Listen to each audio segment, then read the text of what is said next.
कहानी की शुरुआत में बताया जाता है कि पावर रेंजर्स नाम के एक वॉरियर ग्रुप को धरती पर भेजा गया ताकि वो बेहद ताकतवर जियो क्रिस्टल्स को बचा सकें। लेकिन उनमें से ग्रीन रेंजर, जिसका नाम रीटा है, उसने ग्रुप को धोखा दिया और वो क्रिस्टल की शक्ति को अपने लिए हासिल करना चाहती थी। एक एक करके रेंजर्स खत्म हो गए, लेकिन जोरडॉन जो कि रेड रेंजर है, उसने अपनी ताकत का इस्तेमाल करके जियो क्रिस्टल को बचा लिया। उसने पावर रेंजर्स की ताकत और जियो क्रिस्टल को धरती में दबा दिया ताकि भविष्य में नए रक्षक उसे ढूंढ सकें। कुछ सेकंडों बाद रीटा अपने पुराने साथी के सामने आ गई और पूछा कि जियो क्रिस्टल कहां पर है, लेकिन जोरडॉन ने कहा कि अब देर हो चुकी है। उसने अपने रोबोट असिस्टेंट अल्फा 5 को ऑर्डर दिया कि प्लेनेट के ऊपर एक बहुत बड़ा मीटियोर गिरा दो। उस बेहद खतरनाक मीटियोर ने रीटा के स्टाफ को तोड़ दिया और उसे समुद्र की गहराइयों में फेंक दिया। इसी के साथ जोरडॉन और डायनासोर जो कि धरती पर रहते थे खत्म हो गए, लेकिन वो जियो क्रिस्टल लाखों सालों तक सेफ रहा।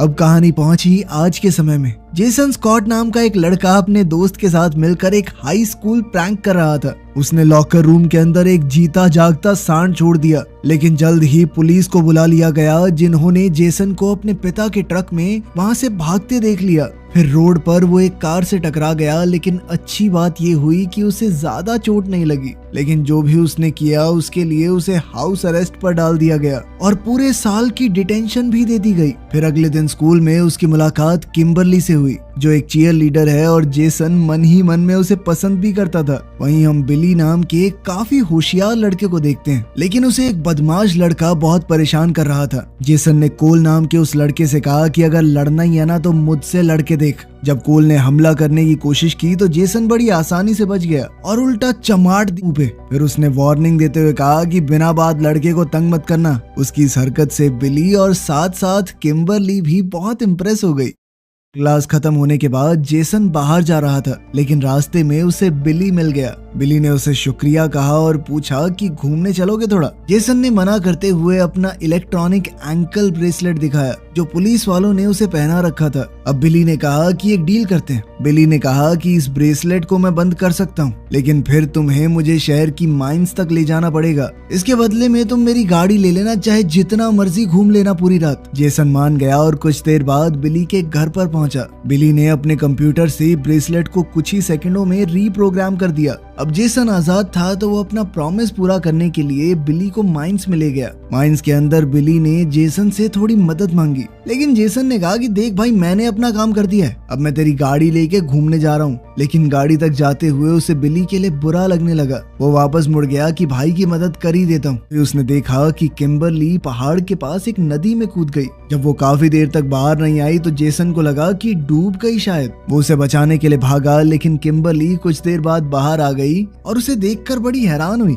कि तुम यहाँ क्या कर रहे हो। वहीं खदान के अंदर बिली ने एक छोटा सा एक्सप्लोजिव लगा दिया था। जैसे ही उसने धमाका किया तो माइन की दीवारें तेजी से गिरने लगी। आवाज सुनकर जेसन और किम्बरली उस तरफ भागे और बिली को देखा जो कि बच गया था। थोड़ी देर बाद ट्रेनी और जैक जो पास से गुजर रहे थे देखने आए कि आखिर ये आवाज कैसी थी। सब लोग एक बड़े से पत्थर के पास आए जिसमें 5 कॉइन्स लगे थे। जैक ने बिली से हथौड़ा लिया और कॉइन्स निकाल लिए। हर एक कॉइन से एक अलग रंग की रोशनी निकल रही थी। तभी अचानक उन्हें पुलिस की गाड़ी की आवाज सुनाई दी तो जेसन ने सबको कार में भागने को कहा। बिली ने गाड़ी बेहद तेजी से भगाई। फील्ड की तरफ जाते वक्त उन्हें एक ट्रेन दिखाई दी। जेसन ने कहा कि अगर हमने वक्त रहते ट्रेन की पटरी को पार कर लिया तो पुलिस से बच जाएंगे, लेकिन उनकी गाड़ी उतनी तेज नहीं थी और ट्रेन ने सीधा टक्कर मार दी। उसी वक्त समुद्र में कुछ मछुआरे मछली पकड़ रहे थे। उनके जाल में कुछ अजीब सा फंसा। जब उन्होंने जाल को ऊपर खींचा तो एक इंसान जैसा शरीर मिला जो सालों से मरा हुआ लग रहा था।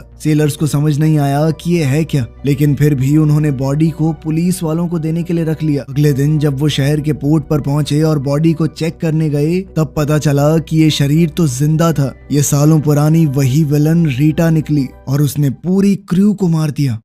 इधर जेसन, बिली और किम्बरली अपने अपने कमरों में उठे। उन्हें समझ नहीं आ रहा था कि आखिर वो ट्रेन एक्सीडेंट से बचे कैसे। उन्हें कोई चोट भी नहीं लगी थी। और उनके पास वो खास तरह के कॉइन्स अभी भी मौजूद थे। मतलब सपना तो बिल्कुल नहीं था वो। जब बिली स्कूल गया तो वहाँ कोल्ट फिर से उसे परेशान करने आया। उसने बिली का हाथ मोड़ने की कोशिश की लेकिन हाथ को हिला तक नहीं पाया। फिर वो अपने सर से उसे मारने लगा लेकिन खुद ही बेहोश हो गया। इस सब के बाद बिली भी स्कूल में थोड़ा पॉपुलर हो गया, लेकिन किम्बरली और जेसन ने उसे साइड में बुला के बात की। तीनों ने अपने अपने रेड, ब्लू और पिंक कॉइन्स दिखाए और जेसन ने कहा कि इन कॉइन्स के अंदर जादुई शक्तियां हैं। सच जानने के लिए तीनों फिर से खदान के पास गए जहां उन्हें जैक और ट्रीनी मिले। उनके पास ब्लैक और येलो कॉइन्स थे। उन दोनों को भी सुपर पावर्स मिली थी। अपनी नई ताकत दिखाते हुए वो बड़ी आसानी से पहाड़ पर चढ़ पा रहे थे। बाकी तीनों ने भी वही किया और जब वो टॉप पर पहुंच गए तो जैक ने एक टेस्ट किया और एक पहाड़ से दूसरे पर छलांग लगा दी। बीच में एक गहरी खाई थी। जैक को ऐसा करते देखकर जेसन, किम्बरली और ट्रीनी ने भी वही किया, लेकिन जब बिली की बारी आई तो उससे जंप थोड़ी हो गई और वो पहाड़ के किनारे पर आकर लटक गया। सब लोग टेंशन में आ गए, लेकिन जल्द ही उन्होंने बिली की आवाज सुनी और उसने कहा कि छलांग लगाओ, ये जगह सेफ है। जब सबने छलांग लगाई तो वो गुफा के अंदर एक नदी में गिर गए। वहाँ बिली ने सबसे गहरे हिस्से से एक रास्ते को जाते देखा। उस रास्ते को पार करके पांचों गुफा के दूसरे हिस्से में पहुंच गए जहां उन्हें एक स्पेसशिप मिला जो हजारों सालों से छुपा हुआ था। शिप का स्ट्रक्चर पूरी तरह से बंद था, लेकिन जेसन ने देखा कि उसका कॉइन इस जहाज के पास आते ही चमकने लगा। जब वो कॉइन को शिप के पास ले गया तो एक गेट खुल गया। पांचों ने फैसला किया कि देखें तो अंदर है क्या, लेकिन अचानक से ट्रीनी को एक रोबोटिक हाथ ने पकड़ लिया। जैक ने उसे बचाने की कोशिश की, लेकिन एक छोटे एंड्रॉयड ने उसको आसानी से हरा दिया। उसने अपना नाम अल्फा 5 बताया। वो 5 कॉइन्स को दोबारा साथ देखकर बहुत खुश हुआ और कहने लगा कि हमें तो नए वॉरियर्स का बहुत समय से इंतजार था,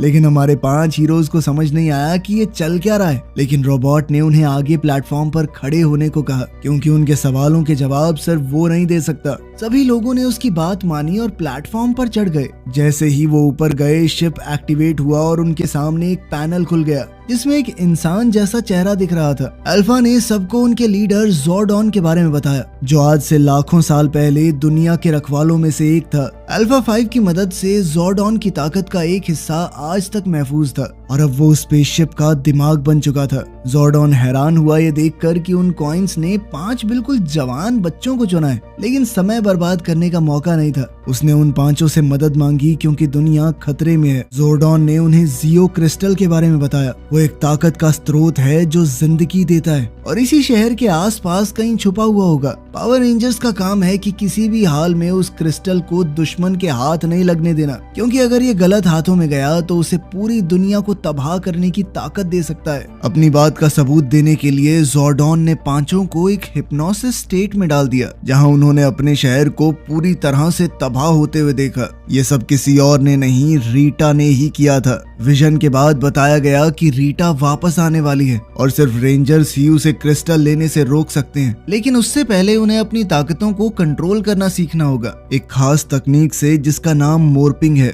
सब कुछ समझने के बाद ट्रीनी ने सोचा कि ये सब पागलपन है और वहाँ से चली गई। जैक, बिली और किम्बरली भी उसके साथ चले गए। जेसन भी जाने लगा, लेकिन ज़ोर्डॉन ने कहा कि पावर कॉइन ने तुम्हें किसी वजह से चुना है। उसने ये भी बताया कि तुमसे पहले मैं रेड रेंजर था, लेकिन अब तुम्हें रेंजर्स को लीड करके दुनिया को बचाना होगा, इससे पहले कि देर हो जाए। इन बातों ने जेसन को सोचने पर मजबूर कर दिया। वो बाहर बाकी सबसे मिला जो उसका इंतजार कर रहे थे। किम्बरली ने पूछा कि क्या तुम सच में इस कहानी पर विश्वास कर सकते हो? विश्वास ना होने के बावजूद जेसन ने फैसला किया अगले दिन वापस आने का और कहा कि वो पहाड़ के टॉप पर बाकी सबका इंतजार करेगा।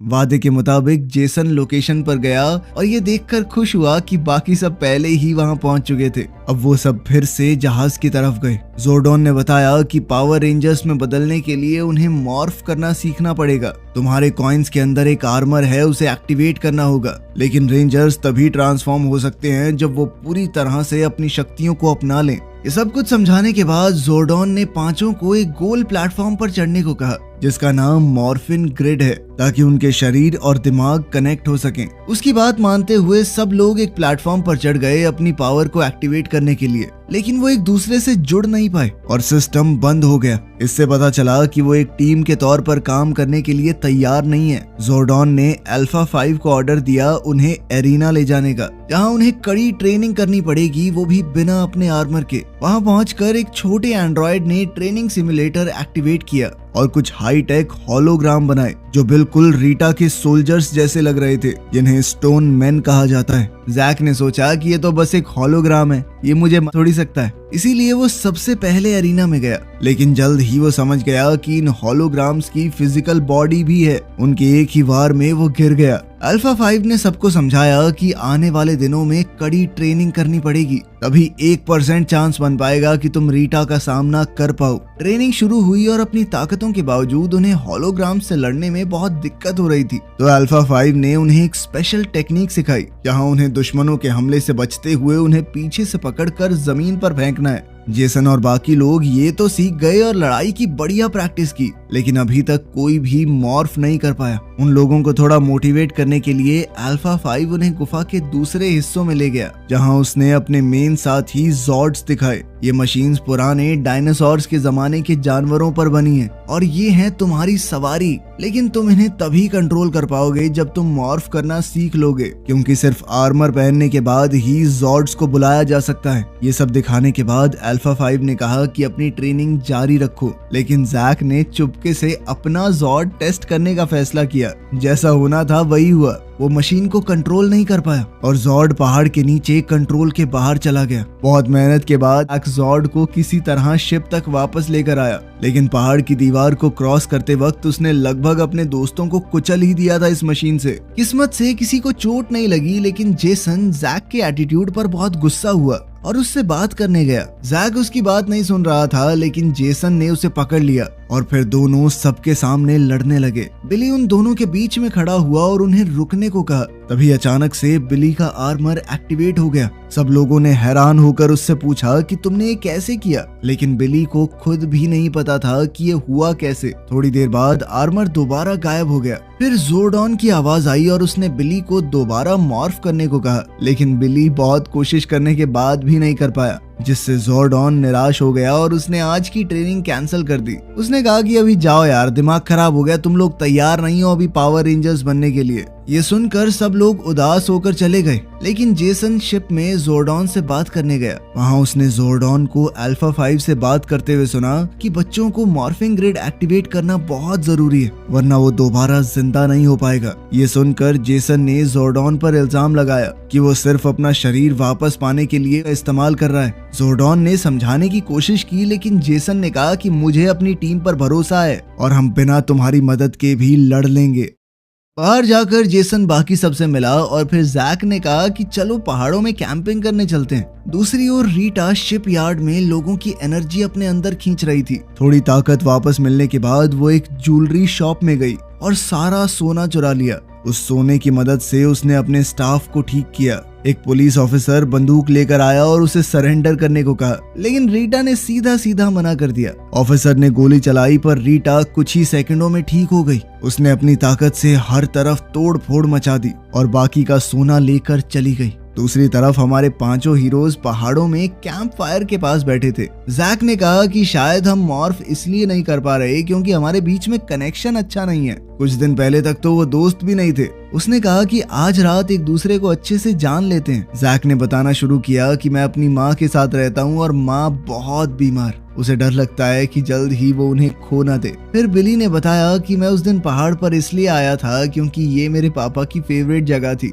वो सालों पहले इस दुनिया से चले गए थे। इसी तरह बाकी सब ने भी अपना दिल खोल कर बात की और उन्हें समझ आया कि वो काफी हद तक एक जैसे ही हैं। बाद में ट्रिनी घर पर थी, तब रीटा उसके कमरे में आई और उस पर हमला किया। आर्मर के बिना ट्रीना ज्यादा ताकतवर नहीं थी। रीटा ने उसे मारने की बजाय एक ऑफर दिया कि अगर तुम अपनी टीम को धोखा देकर जियो क्रिस्टल मुझे दे दो तो मैं तुम्हारी जान बख्श दूंगी। दूर कहीं जेसन आराम कर रहा था, तब किम्बरली उसके पास आई। उसने कहा कि बाकी सब मॉर्फ नहीं कर पा रहे, शायद मेरी वजह से। उसने एक बार जलन के मारे एक लड़की की प्राइवेट फोटो स्कूल में शेयर कर दी थी। तब से उसके अंदर एक गिल्ट है, वो खुद को इस सब के लायक नहीं समझती। इस पर जेसन ने समझाया कि एक गलती का बोझ हम हमेशा उठा के नहीं घूम सकते। वो अपने दोस्तों के साथ मिलकर अपनी गलती को सुधार सकती है और अब अपनी ताकतों से इस शहर के लिए कुछ अच्छा कर सकती है। तब ट्रिनी का मैसेज आया और सब लोग स्कूल कोर्ट में मिले। वहाँ ट्रिनी ने सबको बताया कि रीटा ने मेरे ऊपर हमला किया था और मुझे अपनी तरफ आने को बोला है।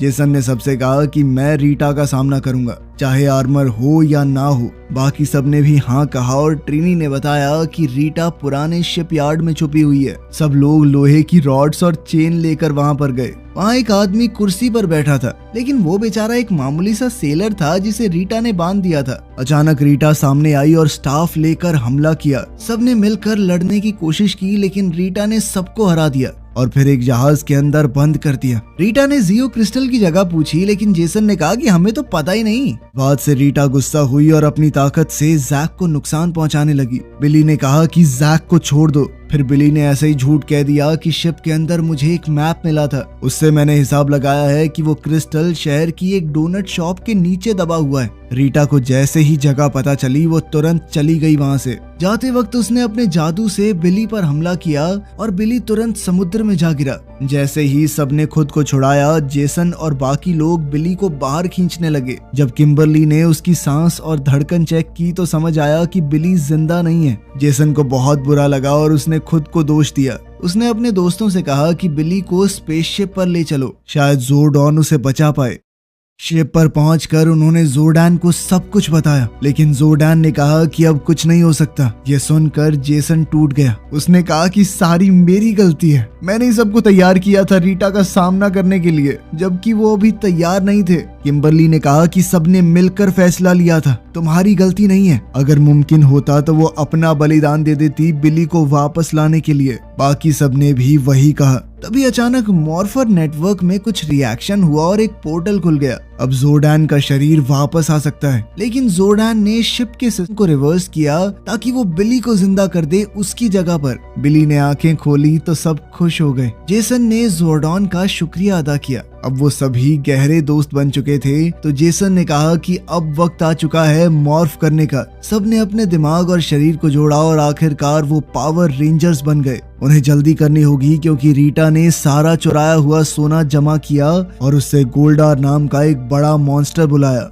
उसने अपने स्टोन मैन भी भेजे ज़ोर्डॉन के शिप को तोड़ने के लिए। जेसन और टीम पोर्टल से पहाड़ पर पहुंचे। वहां रीटा की आर्मी इंतजार कर रही थी। जेसन ने अपने आर्मर से तलवार निकाली और दुश्मनों को मारना शुरू कर दिया, लेकिन दुश्मन बहुत ज्यादा थे तो जैक गुफा के अंदर गया और अपने ज़ॉर्ड को लेकर वापस आया। ब्लैक रेंजर के ज़ॉर्ड ने अपनी ताकत दिखाते हुए उन सभी दुश्मनों को खत्म कर दिया, लेकिन लड़ाई अभी खत्म नहीं हुई। गोल्डार और रीटा शहर की तरफ बढ़ रहे थे। जेसन ने सबसे कहा कि अपने अपने ज़ॉर्ड को बुलाओ। आर्मर के कनेक्शन की वजह से सब तैयार हो गए। शहर में रेंजर्स अलग अलग होकर लोगों को सेफ जगह की तरफ भेजने लगे। लड़ाई के बीच जेसन ने देखा कि उसके पिता रोड पर उसे ढूंढ रहे थे। तभी गोल्डार ने हमला किया और गाड़ी पलट गई। जेसन अपने ज़ॉर्ड से बाहर आया और लड़ते हुए कार तक पहुंचा। उसने अपने पिता सैम को बाहर निकाला और एक सुरक्षित जगह पर ले गया। सैम को लगा कि ये योद्धा तो जाना पहचाना सा लग रहा है, लेकिन जेसन जल्दी से अपने ज़ॉर्ड में वापस चला गया। रेंजर्स ने गोल्डार पर हमला किया, लेकिन वो बहुत ताकतवर था। पिंक रेंजर ने रिस्क लिया और अपने ज़ॉर्ड से बिली को रीटा की तरफ फेंका। गिरते वक्त ब्लू रेंजर ने अपने ज़ॉर्ड का सिस्टम एक्टिवेट किया और एनर्जी वेव छोड़ी। इससे गोल्डार और रीटा जमीन पर गिर गए। रीटा के बेहोश होते ही वो सभी स्टोन मैन जो उसकी ताकत से चल रहे थे टूट गए। सबको लगा कि लड़ाई खत्म हो गई, लेकिन गोल्डार उठ गया और उसने रीटा को ठीक कर दिया। उसने जोर से जमीन पर मुक्का मारा और डोनट शॉप के नीचे जियो क्रिस्टल दिख गया। रीटा क्रिस्टल लेने ही वाली थी, लेकिन रेंजर्स गड्ढे के सामने खड़े हो गए और अपने हथियारों से फायर किया। फिर भी वो मॉन्स्टर उनके ज़ॉर्ड्स को तोड़ने लगा और उन्हें गड्ढे की तरफ धक्का दे दिया। अपनी पूरी ताकत लगाकर जेसन और बाकी सब ने एक और हमला किया, लेकिन सब गड्ढे में गिर गए। अब रीटा और गोल्डार क्रिस्टल को लेने ही वाले थे, लेकिन तभी अचानक एक बहुत बड़ी मशीन सामने आई। रेंजर्स के ज़ॉर्ड्स एक साथ जुड़े और एक बेहद ताकतवर वॉरियर बन गया। जिसका नाम ब्लू रेंजर ने मेगाजॉर्ड रखा। लेकिन रीटा डरी नहीं, उसने अपने शरीर को गोल्डार के साथ जोड़ दिया और फिर वो और ज्यादा ताकतवर हो गई। मेगाजॉर्ड ने कई मुक्के और लाते मारी, गोल्डार फिर भी नहीं रुका। लेकिन तभी रेड रेंजर ने सबको अल्फा 5 की सिखाई हुई वो टेक्निक याद दिलाई। सबने दुश्मन के अटैक से बचाव किया, फिर पीछे से पकड़कर गोल्डार को जमीन पर जोर से पटका। मेगाजॉर्ड ने अपनी 2 तलवार निकाली और गोल्डार को मारा। आखिरकार गोल्डार टूटने लगा। अब रीटा कमजोर पड़ गई थी तो वो माफी मांगने लगी। रेड रेंजर ने कहा कि ग्रीन कॉइन हमें दे दो और सरेंडर करो, हम तुम्हारी जान बख्श देंगे। लेकिन रीटा ने ऐसा करने से मना कर दिया। तब जेसन ने मेगाजॉर्ड से उसे जोरदार थप्पड़, बिल्कुल वैसा ही जैसा उसने स्कूल वाले लड़के को दिया था। इस चांटे से रीटा किसी रॉकेट की तरह स्पेस में उड़ गई। उसका शरीर जम गया और वो इसी तरह स्पेस में भटकती रहेगी। आखिरकार लड़ाई खत्म हुई। पावर रेंजर्स ने अपने शहर और दुनिया को बचा लिया था। लोग हीरोज का शुक्रिया अदा करने लगे, लेकिन उनकी असली पहचान किसी को नहीं पता। कुछ दिन बाद सब अपनी आम जिंदगी जीने लगे। उनकी दुनिया अब महफूज थी। जेसन शिप पर वापस गया और अपनी तलवार वहीं छोड़ दी। उसने वादा किया कि अगर दुनिया पर कोई खतरा आया तो वो वापस आएगा। अब वो फिर से डिटेंशन के लिए स्कूल गया, लेकिन इस बार उसके दोस्त उसके साथ थे। वीडियो पसंद आई तो लाइक कर देना, चैनल को सब्सक्राइब कर लेना। मिलते हैं अगली वीडियो में।